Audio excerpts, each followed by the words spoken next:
एक बार की बात है, एक नगर में एक राजा रहता था। वो बहुत अमीर था ही। उसके नगर में किसी चीज़ की कोई कमी नहीं थी। उसका राज्य सुख समृद्धि भोग रहा था।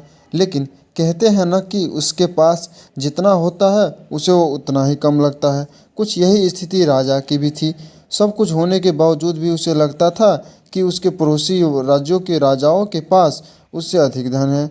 वो हमेशा इसी कोशिश में रहता था कि किस तरह वो और सोना चांदी, हीरे जवाहरात और धन इकट्ठा कर ले। ये उसकी सबसे बड़ी परेशानी बनी रहती थी। फिर भी वो अपने राज पर काफ़ी ध्यान देता था ताकि उसका राज सभी चीज़ों से समृद्ध रहे।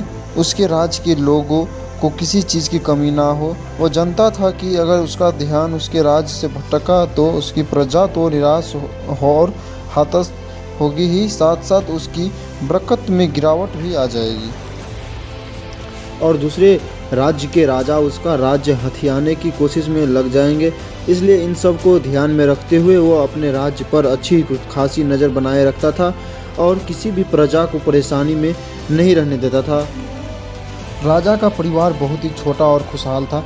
राजा के परिवार में उसकी पत्नी और उसकी एक छोटी बेटी थी। राजा अपने परिवार से बहुत प्यार करता था। वो अपनी बेटी को कभी भी उदास नहीं देख सकता था। वो हमेशा अपनी बेटी को खुश करने में लगा रहता था। उसी तरह बेटी भी राजा यानी अपने पिता से बहुत प्यार करती थी। वो हमेशा अपने पिता का कहा सुनती थी और प्रयास करती थी कि उसके पिता को किसी भी चीज़ की चिंता ना हो। दोनों एक दूसरे के बारे में बहुत सोचते थे और प्यार भी करते थे। थोड़ा समय बीतता, राजा की पत्नी किसी रोग की वजह से बहुत बीमार पड़ गई। थोड़े समय तक तो वो बीमार ही रही, लेकिन कुछ समय बाद रानी का स्वर्गवास हो गया। अब राजा और राजकुमारी दोनों ही एक दूसरे को सहारा थे। दोनों को रानी की कमी बहुत खलती थी, लेकिन फिर भी दोनों एक दूसरे को संभालने में लगे रहे। किसी ने कभी अपना दुख एक दूसरे के सामने नहीं जताया। समय बहुत बलवान होता है, वह सभी घावों को भर देता है। धीरे धीरे राजा और राजकुमारी दोनों रानी की याद से बाहर निकलने लगे। राजा फिर से अपने राज की देख रेख में मशगूल हो गया और राजकुमारी भी अपनी माँ के यादों के साथ रहने लगी। राजा ने रानी को यादों को तो समेट लिया, लेकिन अपनी लालच की आदत से छुटकारा नहीं पा सके। राजा को फिर से वही सब सूझने लगा। बहुत सारे धन और दौलत की इच्छा। उन्हें परेशान देखकर उनके मंत्री ने उनसे उसके बारे में पूछा तो राजा ने मंत्री को बताया कि वो इसलिए परेशान है क्योंकि उन्हें और धन की इच्छा है। मंत्री ने उन्हें सुझाव दिया कि आप एक बाबा से मिले, वो आपकी परेशानी का हल अवश्य निकालेंगे। मंत्री की बात मानकर राजा बाबा से मिलने गया। वो जाकर राजा ने अपनी सारी परेशानी बाबा को बताई तो बाबा ने राजा को उसके उपाय भी दिए।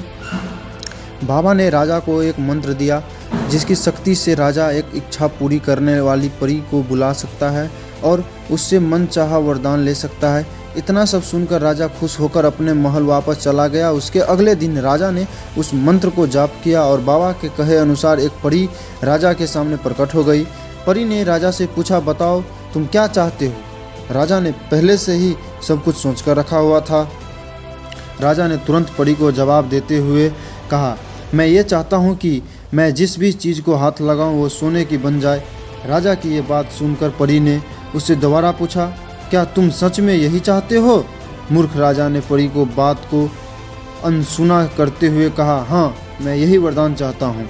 परी ने उस राजा को उसकी इच्छा अनुसार वरदान दिया और वहाँ से गायब हो गई। परी के जाने के बाद राजा ने अपने कमरे में रखे हुए कई चीज़ पर अपने वरदान को आजमाया और वही हुआ। राजा जिस भी चीज़ को हाथ लगाता था सोने की बन जाती थी।